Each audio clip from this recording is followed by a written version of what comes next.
Welcome to Food for Thought. My name is Colleen Patrick-Goudreau from Compassionate Cooks. I founded Compassionate Cooks to empower people to make informed food choices and to debunk myths about vegetarianism and animal rights. You can learn more about who we are and what we do by visiting our websites, compassionatecooks.com and joyofveganbaking.com. So I'm really excited to thank today's sponsors. It's actually a couple, and technically they each deserve their own podcast recognition because they each made a generous podcast contribution. But since today's a very long episode, I thought I would thank them both here, but I will definitely talk about them again, I'm sure. Today's sponsors are Ari Solomon and Miko Alon. I had first received Ari's sponsorship along with a really sweet email in which he wrote, "Hi Colleen, my partner and I have been vegan for about 6 months now, and we just came across your podcast a week ago and we love it. I've been listening to it at work, and then when I come home, I play them for my partner and listen to them again. I can't tell you the sense of empowerment we feel after listening to you. It's true that sometimes you get exhausted responding to people when they say things to you like, well, if you were stranded on a desert island. Your insights are always thoughtful, direct, and full of compassion, and your research and knowledge is truly eye-opening and inspiring.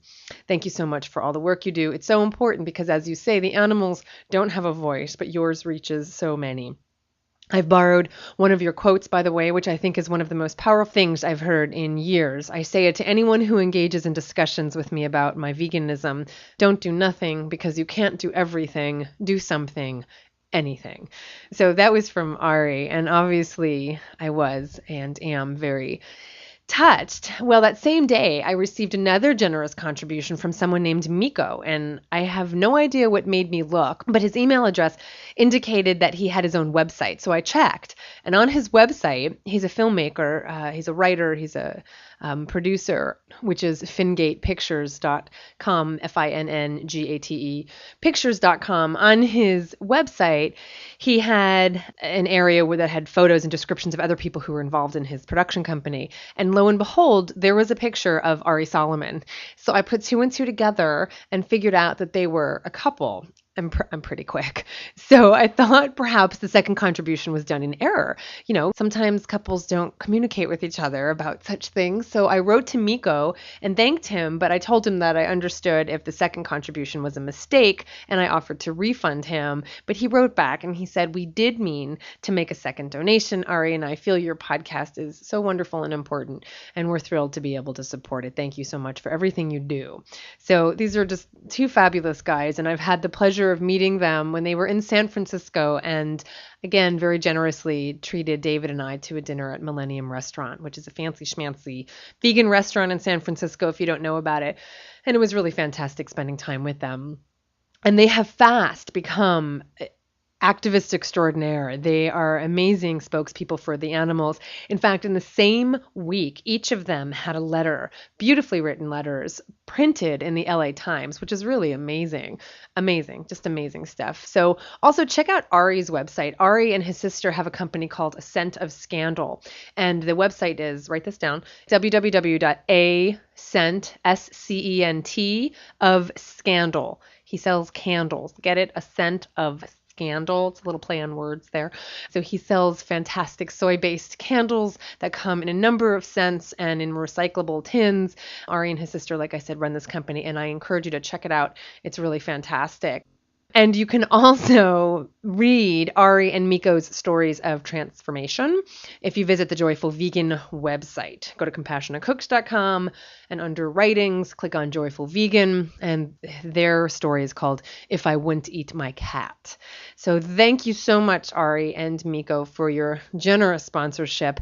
You are more than podcast sponsors now. You've both become friends, and I'm very grateful to you both. And please give kisses to your gorgeous kitties, Minnie and Hudson, for me, okay? If you are willing and able, please visit compassionatecooks.com and click on support our podcast. Anything you can do to help me continue this work is much appreciated. I cannot promise that it will make me do the podcast every day, but it will definitely enable me to do the podcast every week. So thank you very, very much. So I was planning to make today's episode a follow-up on a previous episode I did called 5 Favorite Foods, and I was going to call this one 5 More Favorite Foods, which are easy enough for me to identify identify. But as I started writing all about the first favorite food, which is beans, I realized that there was enough to take up an entire episode. So I will do the 5 more favorite foods another time. I don't know who I think I was, thinking I could just do an episode on 5 favorite foods when beans was one of the category. There's so much to say just about beans. I suppose I could have done one on my favorite bean and just made that my one of my 5 favorite foods. But I wanted to cover this whole food group. And I will talk about my favorite bean, but you're going to have to wait until I get there. Maybe you can guess what it is.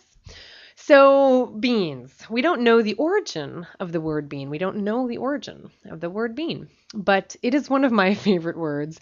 People who know me know that I use the word bean as a term of endearment. And I use it quite frequently. I use a number of variations of that word as names for my cats. I call them their bean bags, or their butter beans, or their string beans, or the bean poles. Mostly pumpkin beans. I realize that makes no sense. Precious bean, anything that's really cute is a precious bean.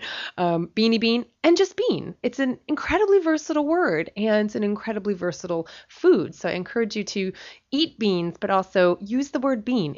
It really works. It's really an amazing word. So we don't know the origin. I don't know why I'm such a spaz today. I don't drink coffee. This just comes naturally. Though we don't know the origin of the word bean, we do know that the word bean originally referred to the seed of the broad bean, and it was later broadened to include other long beans, other green beans like the runner bean and the snow pea. But we use the word bean to refer to the types of beans we're going to talk about today, the common bean. Those common beans are black beans, kidney beans, white beans, etc. Now, some people also refer to peas and lentils as beans, and they're technically in the same family. So let's back up a bit. Beans are a kind of legume. A legume is any of the thousands of plant species. There are 18,000 known this far in the legume family, the leguminosa family. Legumes have seed pods that, when ripe, split along both sides. Beans, lentils, peanuts. Botanically, peanuts are not nuts. They're legumes. Peas, soybeans, these are some of the common legumes consumed by humans. Clover and alfalfa are also legumes. I guess the easiest way to distinguish between the different types of legumes is to make a generalization that beans are usually kidney-shaped or oval, peas are round, and lentils are usually flat and in the shape of a disc. Okay? The broad bean, like the fava bean is an example of a broad bean, is among the most ancient plants in cultivation and also among the easiest to grow. And I know, because I grow them. It's believed that along with lentils and peas and chickpeas, beans became part of the Eastern Mediterranean diet in around 6,000 BC or earlier. 6,000 BC or earlier. They are often grown as a cover crop as well, and we do this in our garden. We grow fava beans, and then when the plants actually grow, we cut them back, and we leave the roots in the soil because they add a lot of nitrogen to the soil. So they're often used as a cover crop because of all the nitrogen they put in the soil. So today we're going to talk specifically, though, about beans, not peanuts or fava beans or broad beans or runner beans or snap peas or snow peas.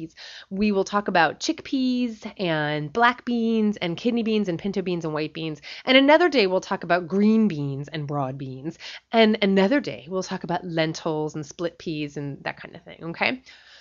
Now, as I mentioned earlier, beans are so versatile with many different kinds cultivated around the world. There are so many dishes with so many flavors that we can prepare. The idea, the myth that a plant-based diet is limited or bland is a myth that is clearly perpetuated from someone who is eating a meat-centered diet who doesn't recognize the thousands of options and flavor combinations at our fingertips. But before I talk about each bean, I'd like to first say a few things about their nutrients in general and about cooking beans. First, let's talk about the nutritional benefits of consuming beans. Beans are incredibly healthful foods. When you look at the nutrient density of beans, you can see why beans are recommended for people who want to lose weight. They're packed with fiber, which people are not getting enough of, primarily because people eat so many things devoid of fiber, namely meat, dairy, and eggs. And these fiberless foods displace all of the healthful fiber rich foods. It appears that about 40 grams of fiber a day is optimum, but people are getting an average of 10 grams of fiber a day. 10 grams of fiber versus 40 or more. And I don't mean fiber in a pill. I mean fiber in foods. So look at beans. The amounts vary a little bit from bean to bean, but on average, it's safe to say that a cup of beans contains 10 grams of fiber. Now, I definitely eat more than 1 cup a day. 1 can, for instance, is about 1.5 cups. So my fiber intake is very high because of all the plant foods I eat. So they're packed with fiber, and as I said, they're packed with protein. 1 cup of beans is usually about 16 grams of protein. Complex carbohydrates. They're low in calories. They contain no saturated fat, no cholesterol, as you know, because they're plant foods, and they're a great source of B vitamin and potassium and iron. There's just so many good things about beans. At a conference I spoke at recently, a young guy, he was no more than 20 or so, asked me after my talk, because I was talking all about processed foods and how we really want to eat whole foods, and he asked me what was wrong with processed foods. He said he eats a lot of the processed foods, eats a lot of vegetarian meat, and he was really sincere when he said, "What's so bad about processed foods?" And I told him that the worst thing about processed foods is that they're not whole foods. You know what I mean? Every time we eat processed food or meat or dairy or eggs, we're displacing, we're not getting healthful plant foods. If you center your meals around processed foods, it means you're not centering your meals around whole foods. And I think that is the biggest problem. And I'll add my disclaimer, as I always feel I need to do when I talk about this. This doesn't mean you can't ever have a vegetarian hot dog or processed food. It just means don't make them the foundation of your vegan diet, okay? And please don't avoid beans because you think you have to cook them from scratch and you start complaining and you start whining and moaning. You don't have to cook them from scratch. You can eat canned beans. They're more expensive than dried beans that you soak yourself, but if you can afford it, then please eat them. You're not losing anything in terms of nutrition. The biggest drawback is that they're more expensive and they tend to have a lot of salt. So just get salt-free canned beans or do what I do and just rinse them and drain them after you open them, okay? Now, I'll give you a few ways of preparing the different beans, and I'll include instructions for both dried beans as well as canned beans. The cooking times for dried beans varies, but 2 hours is kind of the average. But let me just give you some general guidelines first. First of all, the first step in preparing beans from scratch is deciding that you're going to cook them. The difference between making a chili from canned beans or making a chili from dried beans has everything to do with planning in advance. But here's the deal, folks. I think we should be planning all of our meals in advance. I absolutely believe that you should know the day before what you're going to have the next day for lunch or for dinner. Put it this way. When you're leaving for work in the morning, you should absolutely know what you're going to have for dinner that night. You could have a simple stew that you made the night before when you were watching television. You could have the veggies cut up in advance so you have everything for a stir fry when you get home and some rice or quinoa cooked. You should have a nice big green salad in the refrigerator all chopped up and ready to eat when you get home. You should absolutely be planning your meals in advance anyway. If your goal is to eat healthfully, planning it in advance, planning your meals in advance will ensure success every time. If you think you're going to eat healthfully by putting everything together when you get home from work, then I wish you luck. We haven't proven that we are very good at that part. We're tired. We're tired and we're already hungry. And when we're already hungry, it's not really the best time to start putting a meal together because you're just going to want to grab whatever is fastest because you're hungry. Okay? So that's my advice. So yeah, making beans from scratch requires some advanced planning, but good. And skip this step if you're already happy using canned beans. Let me just talk a little bit about dried beans. The second step in preparing dried beans is soaking them first. And there are a few ways of doing this, but you should always soak dried beans before cooking them. And again, do this at night and so that they're soaking overnight when you're sleeping. It doesn't require any work on your part. It's just advanced planning. So first of all, when you soak the beans, you're softening them up and you're returning moisture back to the beans. Soaking them reduces the cooking time, and it also helps release the sugars in the beans. And the sugars in the beans is what causes the discomfort that some people have when they eat beans. It's the sugar. in the beans. And our intestinal tracts have a hard time digesting this sugar. More on that later. But when you soak the beans, you release the sugar from the beans into the water. And that's why you should always get rid of the water the beans have soaked in. Don't cook the beans in the same water that they soaked in, okay? All of the sugars are in that water, and you want to get rid of those sugars. Right? Make sense? So soak the beans. Just use a large enough pot that can handle the beans doubling or tripling in size. Like I said, I usually do it overnight because it's just easier, but 6 hours is usually enough time for each pound of dried beans, which is about 2 cups. I usually add about 10 cups of cold water and let them soak overnight. But you don't really have to measure 10 cups. Just add enough water to handle the beans doubling or tripling. The other thing you can do is something called hot soaking your beans. This helps to dissolve some of the gas-causing sugars even more. So again, for each pound of beans, 2 cups, add 10 cups of hot water. Heat to boiling. Let boil for 2 to 3 minutes. Remove from heat, cover, and set aside for at least 1 hour or up to 4 hours. Again, a couple more steps and, whatever. I just like the overnight soak personally, but that's another option. Once they're soaked, you drain that soaking water and you rinse the beans really well. You want to cook the beans in fresh water. In general, beans take about 1 hour to 2 hours to cook. It really depends on the variety, but you should stay pretty close to the beans when they're cooking on the stove. I will admit I have burned more than my fair share of beans cooking on the stove. So what I do now is I just bring a timer upstairs with me when I'm working so that I can check the beans every half hour or so. And as it gets closer to the finished stage, every 15 minutes or so. And you should be getting up every 15 minutes anyway to stretch. But if you're going to just do this at home, on a Saturday or at night or something, just stay pretty close to the stove or bring a little timer with you. So here are some general tips for cooking the beans. Flavor the beans while they cook. You can add minced garlic or chopped onions or spices and herbs such as cumin or chili powder or oregano or parsley or thyme while the beans are cooking. All the flavors will kind of soak into the beans. Add acidic ingredients. Acidic ingredients are tomatoes, vinegar, wine, or citrus juices only at the very end of cooking when the beans are already tender. And this is also the case for salt. Don't add salt while the beans are cooking. If you do, the salt may cause the bean skins to become impermeable, which halts the cooking process. So don't add the salt or anything acidic until the very end after the beans are already tender. And then to tell that they're done, you just kind of bite test a few beans. They should be tender, but not overcooked. And then when you cool or store the beans, you want to just make sure they remain in the cooking liquid or even fresh water if you wanted to kind of dump out the cooking liquid and just store them in fresh water. Okay? You just don't want them to dry out. So let's talk about some specific beans, and let's start with black beans.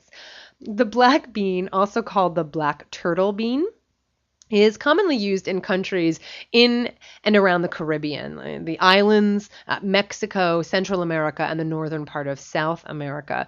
Black beans are really delicious. They have a dense, kind of almost a meaty texture, and they're kind of earthy, like mushrooms.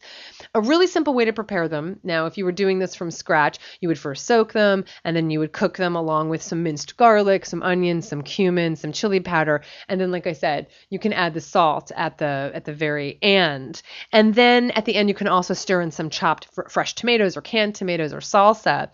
If you're using canned beans, just heat them up on the stove with some fresh water. You've rinsed and drained them if they were in a can. And then you heat them up in some fresh water. And then you just add some cumin or chili powder while they're actually heating up.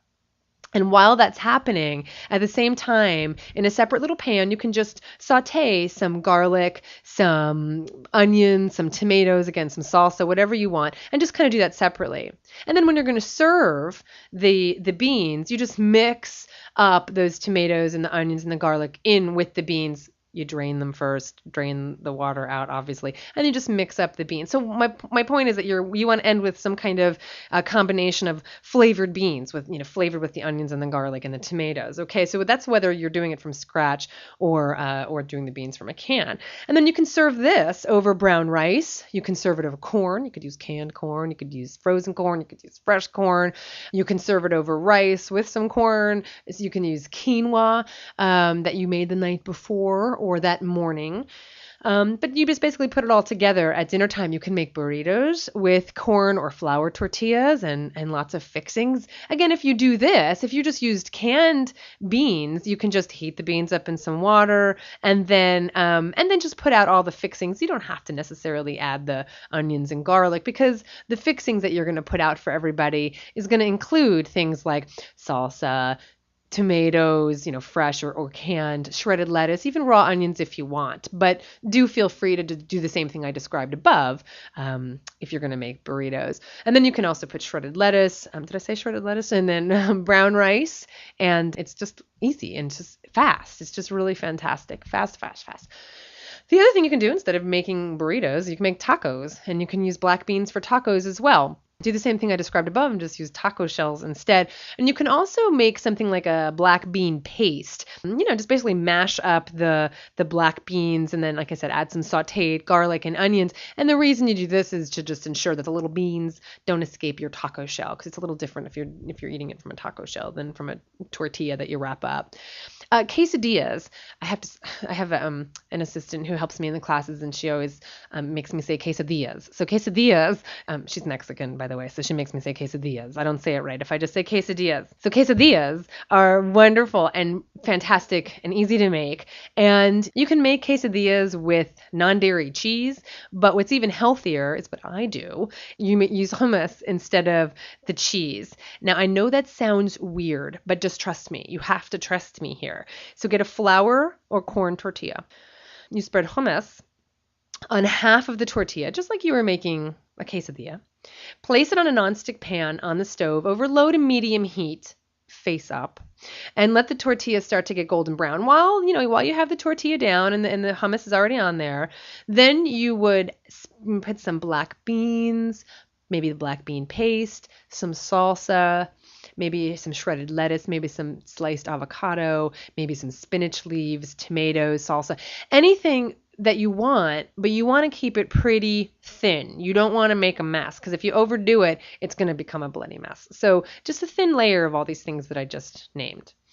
Now, you fold over the empty half of the tortilla onto the side that has all the wonderful ingredients, and you just give it a few minutes to get golden brown on the bottom half that's on the that's near the flame, and then you also want to kind of glue the two sides of the tortilla together, and then you take a really large spatula and you turn it over so that other side gets golden brown. Now, when you're making these quesadillas, remember that when you first start, the first quesadilla might take a little longer to cook because the pan isn't really hot. And then as you make 2 or 3 or 4, the pan's really hot, so it goes pretty quickly. It goes very quickly, so just make sure you don't burn the tortilla.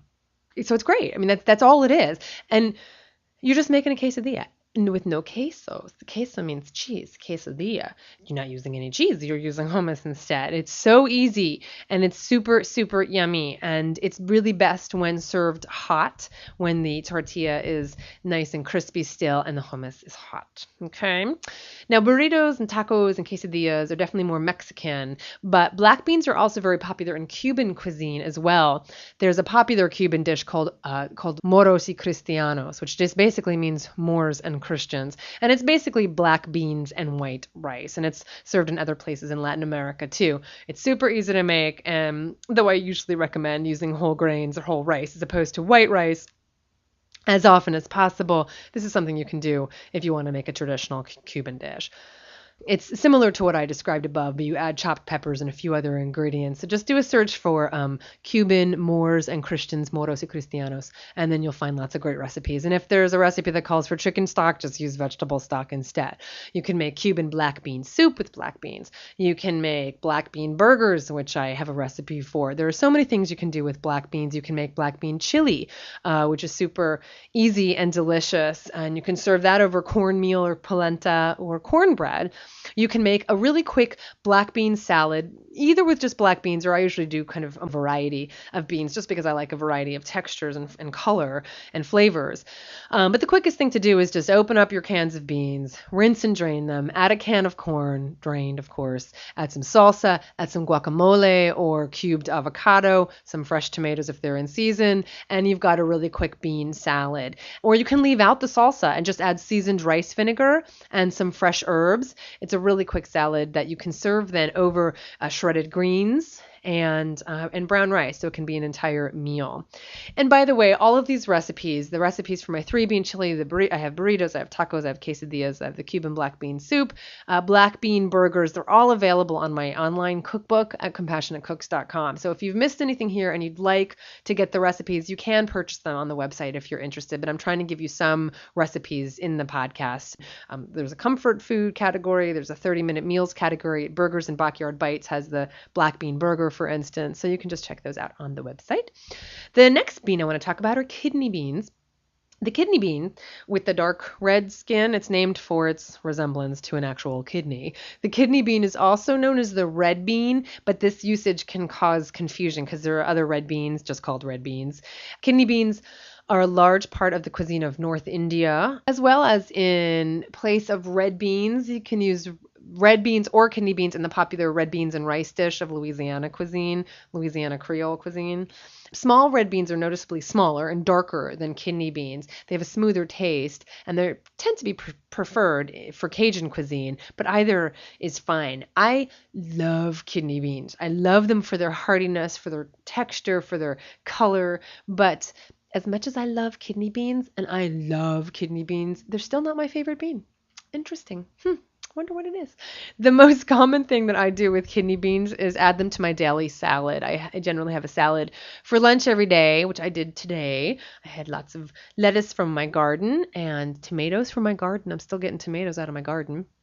And then I add beans and carrots and sprouts and tofu sometimes and peppers, but I always add beans. Now I either add kidney beans or garbanzo beans, and it's just a great way to get in, again, a lot more fiber and lots of nutrients. My other common use for kidney beans is in my 3-bean chili. I mentioned that in the black bean category, and the 3-bean salad. So kidney beans are great in those as well. They just add a really nice contrast. I like the chewiness, the kind of hardiness of the kidney bean, which contrasts really well to the black and the pinto beans, which are a little softer.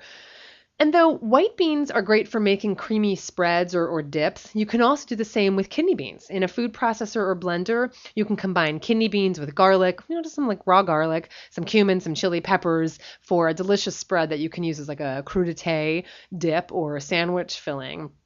You can even throw a can of kidney beans, rinsed and drained, of course, into some pasta sauce while it's heating up on the stove. Again, you get like more texture and fiber and lots of nutrients by doing so. You can also get white kidney beans, and white kidney beans are cannellini beans. Cannellini beans, white kidney beans, same thing. Okay, so cannellini beans are the same size as kidney beans. They're a little larger than other white beans, which I will segue into right now. This is a general category, white beans that contain the cannellini, Great Northern, navy beans. The small white navy bean might also be called a pea bean or a haricot, and it's used in such popular dishes as the Boston baked beans, which I also have in my comfort food packet, one of my comfort food packets. Probably my favorite way of eating white beans is similar to something that we ate a lot when we were in Italy, in one part of Italy, namely in Florence. Once we left Florence and went south just a little bit, like an hour, the restaurant menus are totally different, which is what I love about Italy. They eat what's like literally grown in that region. Hello, that's the way we should be eating anyway. So our favorite dish was this amazing white bean dish. It was so simple. It was like, essentially from what I can gather, it was just white beans kind of cooked in this a vegetable broth with some garlic. It was really simple. Probably some oil as well, but just really simple. So they were kind of creamy and brothy and a little salty and just really fantastic. And then we also had like white beans in a red sauce. Like you can make it like a simple red sauce. Really easy, which is how I like to eat. I like to eat pretty simply. I really like peasant food. That's probably my favorite kind of food, is just simple peasant food, just these basic whole foods. So you can also make a quick white bean pate that's great for raw vegetables, kind of similar to what I said before about the kidney beans. But here's a little white bean pate that I have that I usually spread on some crostini, like a crusty baguette, and then you just toast it with some little oil or maybe just some garlic. So in a blender or food processor, add 1 15-ounce can of white beans. If you're doing this from scratch, it's about 1.5 cups, okay? So 1 can or 1.5 cups of white beans drained and rinsed, a few tablespoons of water, couple tablespoons of fresh lemon juice, a tablespoon of Dijon-style mustard, 1 teaspoon of minced garlic. I never measure my garlic, but there you go. A pinch of salt, a pinch of black pepper. You blend until smooth, and then you just garnish it, kind of spread it on the crostini, garnish it with some freshly chopped parsley and a sprinkle of paprika. It's beautiful, it's yummy, it's easy, it's delicious. Okay? And sage also goes really well with white beans. You can add little sage to what I just described above, or even to the white beans in the vegetable broth that I mentioned. A little bit of sage. Sage goes a long way. So don't overdo it on the sage. Next bean I want to talk about are pinto beans. Pinto in Spanish literally means painted. And pinto beans are called such because they have this wonderful mottled skin, this dotted skin, and mottled, hence pinto, painted. The mottled skin is much more noticeable when the bean is dry, but when it's cooked, obviously it's pink. It is the most common bean in the United States and northwestern Mexico, and it's often eaten whole or mashed and refried, and it's often served that way in burritos. Speaking of which, it's probably worth mentioning the issue of getting burritos in a restaurant. If it's a traditional Mexican restaurant, they often put lard in with the refried beans. That's the fat they use, the animal fat they use when they're refrying the beans. But they don't always do that. Sometimes they use vegetable oil. And in fact, out here, where we have a lot of traditional Mexican restaurants, I'm here in, San Francisco Bay Area, there are a lot of restaurants that use vegetable oil now. So just ask. If they only use lard in their refried beans, ask for whole beans, which I think are healthier anyway. And the whole beans will usually be whole pinto beans or whole black beans. If they don't have any of those things, go to a different restaurant.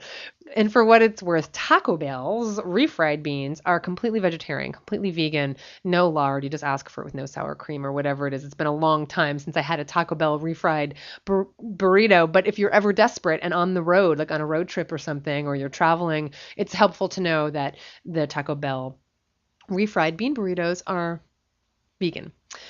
So again, I use the pinto beans in the 3-bean chili that I mentioned. You can make it a 4-bean chili. You can make it a 5-bean chili. You can make it just a 1-bean chili, whatever. But the pinto beans goes in there as well, along with my my kidney and my black. And when I make my own refried beans, which you can do by just mashing up pinto beans with a fork and then throw them in some little bit of oil and some garlic and onions, really yummy, adds lots of flavor, and throw that in a taco or whatever you want to do with it. And you can add pinto beans again to your salad or just throw them in any soup or stew. Another bean, black-eyed peas, are also called cow peas, are also fantastic, and you can add those to salads as well. They are traditionally eaten on New Year's Day in the southern United States and in some other parts of the United States, and they're the basis for a traditional dish called Hoppin' John, which is made of black-eyed peas with rice and seasonings. And I have a Hoppin' John recipe from a recent cooking class we did on soul food. It's called Comfort Food, Soul Food, and there's a recipe packet under Comfort Foods. The traditional meal, this Hoppin' John, is also served with collard greens or mustard greens or any kind of green. So my recipe also includes some sauteed greens. And it's all supposed to bring good luck. That's why it's served on New Year's Day. So it brings good luck and financial enrichment. So the peas stand for the coins. They represent coins, and then the greens symbolize like paper money. Get it? Like a little luck and prosperity. And cornbread often accompanies the meal, and I do have a cornbread recipe online, but I also have a cornbread recipe, well, it's the same one, in the cookbook Joy of Vegan Baking. Rice and black-eyed peas is a popular dish in Jamaica and other Caribbean islands, and in Vietnam, black-eyed peas are also used in a sweet dessert. I'm not going to try to pronounce it, which is basically black-eyed peas with sticky rice and coconut milk. And I also have a sticky rice with coconut milk recipe in my cookbook, don't you know? It's a sticky rice with coconut milk and mango is what the recipe is. Yum. But if I had to choose just one bean, if I were on a deserted island and I could choose only one bean, that would be the chickpea, aka garbanzo bean. I absolutely adore chickpeas. It's probably safe to say that I eat them every day. I would say almost every day. I eat them in my salad, like I said, for lunch. And I also love them as a snack. I just like opening the can of garbanzo beans. I drain them, I rinse them. You could sprinkle a little salt. You could even put a little garlic powder, a little onion powder in them, right? Just a little snack. Yum. Just pop them in your mouth. I make hummus pretty frequently. I make falafel burgers, chana masala, lots of goodies with chickpeas. My famous and delicious better than tuna recipe, better than tuna. It uses chickpeas instead of tuna fish. Like, why would you want to use tuna fish? You can just use chickpeas. And it's really incredible and it's really easy. So just pulse the chickpeas in a food processor and get them kind of flaky. And then add all the ingredients that you would use to make, like a tuna salad. Eggless mayonnaise, which the best is garlic aioli by Wildwood, but you can get Vegenaise or Neonaise and any other wonderful eggless mayonnaise. Walnuts, which I like in mine. Salt, pepper. You can add chopped celery, chopped carrots. And again, it's in my 30 minutes meals recipe, which is ridiculous because it takes like 10 minutes to make. But basically, that's all it is. So they're just versatile. They're so versatile. And they're in so many different cultures' cuisines. They're in Indian cuisine and Pakistani cuisine, Middle Eastern cuisine, Mediterranean cuisine, and so many others. Chana masala, which I mentioned, I just made the other night for dinner. It's a delicious Indian dish. Chickpeas are called chana in Hindi and in Bengali. And masala just refers to a mixture of spices. So chana masala is just chickpeas with a mixture of spices. And I have a chana masala recipe in my Indian packet called curry in a hurry. Chickpea flour is also used a lot in places like Burma and in Sicily. They make like a fritter out of chickpea flour. So it's just amazing. So let me give you my favorite hummus recipe. This is my hummus recipe, and I make this frequently. I make it a lot. Now, you can buy store-bought hummus if you want, but mine's better and it's cheaper. It's amazing how expensive hummus is. It's ridiculous. Don't buy store-bought hummus. You can make it for pennies doing it from home, and it's so fast. The no queso quesadillas I made last night, the hummus was made from scratch. Now, the black beans were made from scratch too, but, not counting the time it took to soak and cook the beans because whatever, you could just use canned beans for this. So making these no queso quesadillas, it took me 10 minutes to put this meal together. And I'm not kidding. And this is including making the hummus from scratch. So here's my hummus. Ready? It's 1 can of chickpeas. Equivalent would be 1.5 cups of chickpeas. Now, I always double this, but this is the single recipe. 1 can of chickpeas, 1 tablespoon of tahini. Now, tahini is just sesame paste, which you'll find in the grocery store near peanut butter or where other Middle Eastern ingredients are. 1 teaspoon of cumin, a few cloves of garlic, peeled, but don't bother chopping them. Throw them in whole. So what else? A few dashes of salt, which you can add to taste, which is great about making hummus or anything like this from scratch. You can kind of make it, taste it, see if it needs anything, and then add anything else. You really can't go wrong. Just don't over salt in the beginning, okay? Next, about a half a lemon squeezed in.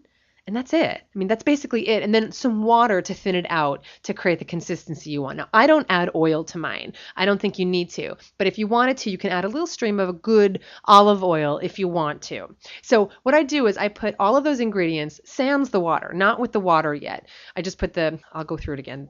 I put through the chickpeas, the tahini, the cumin, the garlic, the whole garlic cloves, a couple dashes of salt, and the half a lemon squeezed.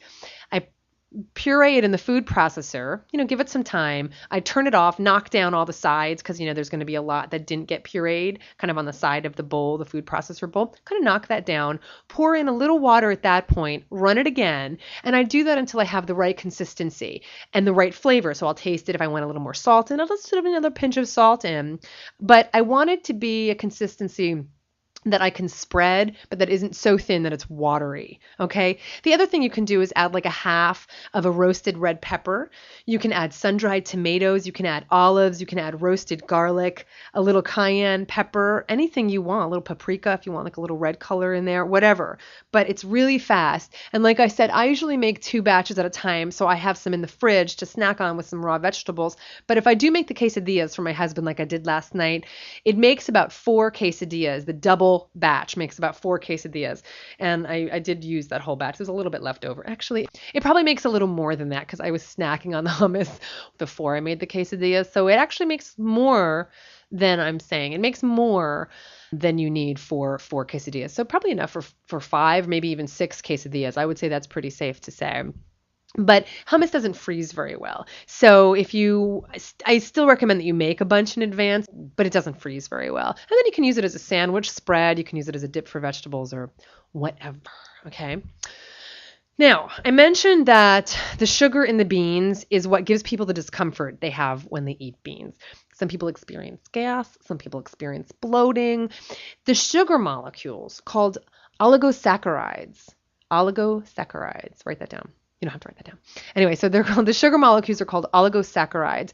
And in beans, they're the same type as found in cabbage. So they have that same kind of experience. People who have problems with cabbage also have problem with beans.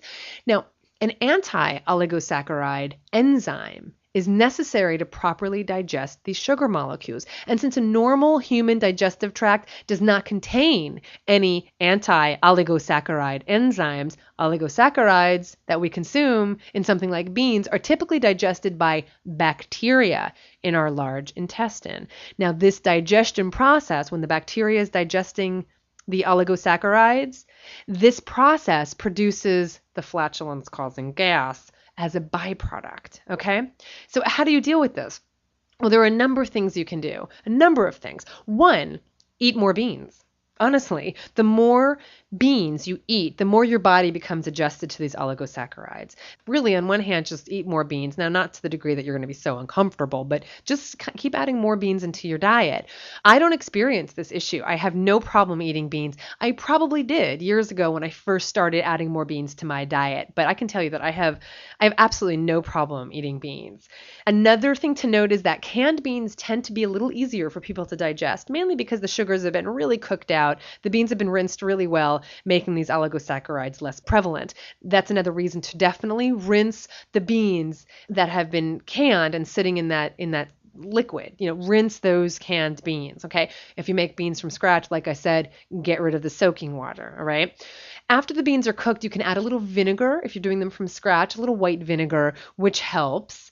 Other things people have recommended, though I haven't tried these myself, is to add kombu seaweed. Kombu is a kind of seaweed. Add the kombu in with the beans while they're cooking. They kind of soak up the sugars as well, still rinsing them once you're done.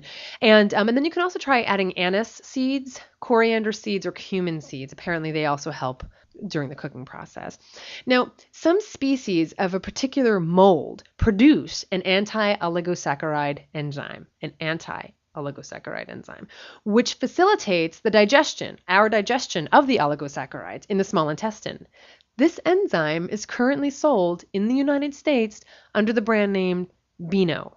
Right? You've heard of Beano. So if you take this enzyme at the same exact time you begin to eat the beans, not beforehand, not after, but at the same time when you begin to eat the beans, there's a really good chance that you won't experience the gas and bloating. Okay? The only problem with Beano is that it contains gelatin. It's a capsule, and the capsule is made of gelatin. But I have a vegetarian version of Beano in my store, and it's called Beanzyme. And if you went to CompassionateCooks.com, click on Stock Your Pantry, it's in the featured favorite section. It's right there on the main page, okay? Finally, fermented beans such as tempeh, remember, is fermented soybeans, or miso, which is also fermented soybeans. For example, fermented beans, they don't produce the intestinal problems that unfermented beans will, because the bacteria during the fermentation process tend to consume the offending sugars. Bet you didn't know there was so much to say about beans, and I probably have more to say, but I can't say any more right now because I'm really tired. So I hope this helps.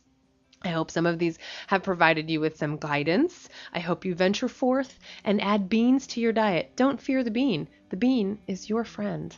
On behalf of the beans, both human beings and non-human beings, this is Colleen with Compassionate Cooks. Thanks for listening.